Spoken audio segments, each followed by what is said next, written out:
Hello financial crime fighters. The AML regulations provide for applying adequate customer due diligence when establishing a business relationship. The financial institutions, DNFBPs and VASPs, must adopt the risk-based approach and apply the CDD measures depending on the nature of the business operations, overall business risk, the customer's risk profile, etc.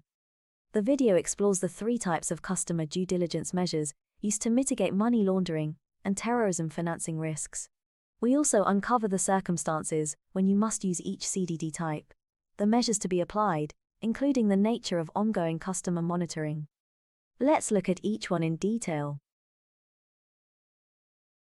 When the AML risk posed by a particular customer or business relationship is classified as low, the regulated entities can apply the simplified due diligence measures. As part of the simplified due diligence, the entity may take a liberal approach toward customer identification and verification. In the case of low-risk customers, the company must identify the customer, including their ultimate beneficial owners, and verify the same against the valid identity documents. Even in SDD, customer screening is mandatory. In the case of low-risk customers, when the SDD process is adopted, the company can opt for less frequent monitoring of the customer information and transactions. One of the examples for a low-risk customer would be a company listed on the stock exchange, which is already subject to stringent transparency and disclosure requirements, provided the other information is clear. Standard due diligence is one step ahead of simplified due diligence. Standard due diligence is applied when the customer's financial crime risk is identified as medium, or in the case of low-risk customers, when the outcome of the simplified due diligence is not satisfactory. In standard due diligence, the regulated entities must apply the same procedures as simplified due diligence for customer identification and verification. The standard due diligence also calls for obtaining more information, such as the customer's address, of residence, business, etc., and verifying it against the valid address proof.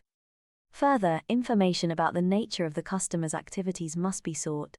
In the case of an individual customer, their occupation and employment details should be obtained. The regulated entity must try to understand the transaction's purpose and the nature of the business relationship. Regarding ongoing monitoring, the regulated entities should adopt regular monitoring to ensure no risks occur later in the business relationship. Here the frequency can be moderate, not too less, or not too high.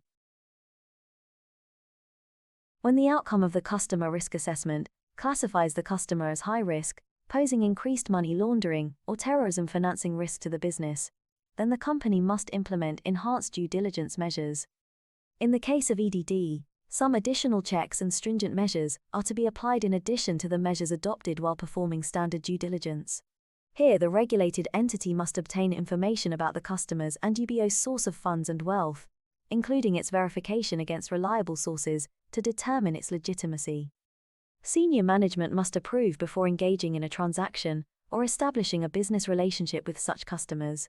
Moreover, the UAE AML laws mandate that regulated entities obtain the first payment from the customer's account with a bank, subject to a similar CDD requirement. When EDD is applied, the business relationship and transactions should be subjected to frequent and rigorous monitoring. Examples of customers requiring enhanced due diligence measures are politically exposed persons and persons associated with them.